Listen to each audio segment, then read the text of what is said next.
will be reading Little Red Riding Hood. It is a very fun pop-up book. I think you're going to like it. Let's get reading. Little Red Riding Hood by Julia Seal.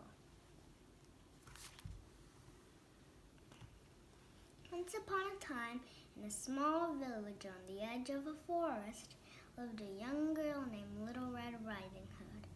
Everyone called her this because of her pretty red cloak and hood she wore that her mother had sewn for her with love. One day, Red Riding Hood's mother gave her a chore. Your grandmother is feeling ill, so I've baked her some goodies. Please take them straight to her and don't leave the path. There is danger in the woods. Promise to do as I said. Red Riding Hood agreed and set off to her grandmother's house. Red Riding Hood walked along the path, but the woods became darker as the tall trees crowded the sun. One by one, the birds stopped singing.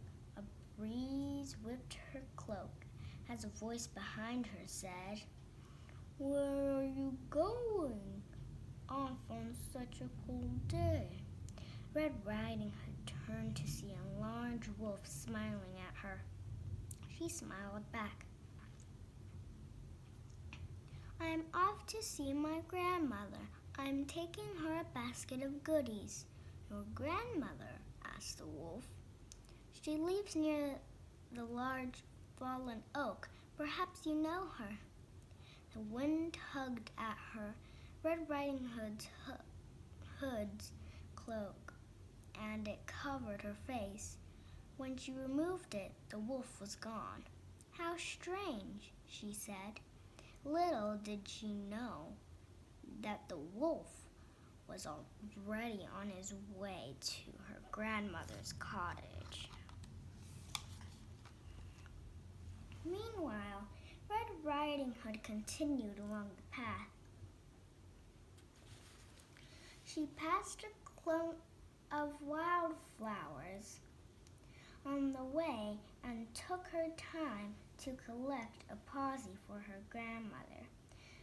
She didn't stop to say hello to the woodcutter, who hurried past her, for he had an axe, and she remembered her mother's warning of dangers in the woods. When she got to her grandmother's house, the door was slightly ajar. "Grandmother, can I come in? It's Little Red Riding Hood," said the girl. "Come in, dear," said the wolf in the pretended grandmother voice. "Come closer," said the wolf as Red Riding Hood stood near the door. The girl stepped closer and held up her basket. "I have some goodies for you," she said. "Come closer," said the wolf, "for my eyes are dim." "But grandmother," said Little Red Riding Hood, "what big eyes you do have." "All the better to see you with, my dear," said the wolf. "And grandmother," said Red Riding Hood, "what big ears you do have." "All the better to hear your sweet voice, my dear," said the wolf. "And grandmother," said Red Riding Hood, stepping closer, "what big teeth you have." "All the better to eat you with," shouted the wolf, who then jumped out of bed. Red Riding Hood screamed and threw the basket of goodies at the wolf's head. The wolf chased the girl around the room until a noise at the door stopped them in their tracks. It was the woodcutter. "I've been looking for you, wolf," said the woodcutter. "Now what mischief are you up to?" The wolf ran out the door, away from the woodcutter and his axe.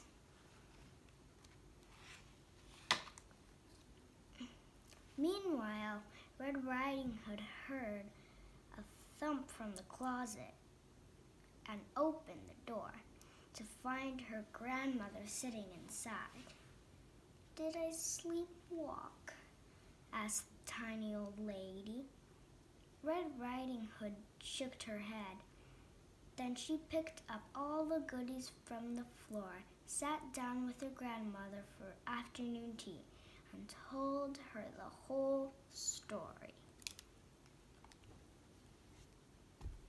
The end.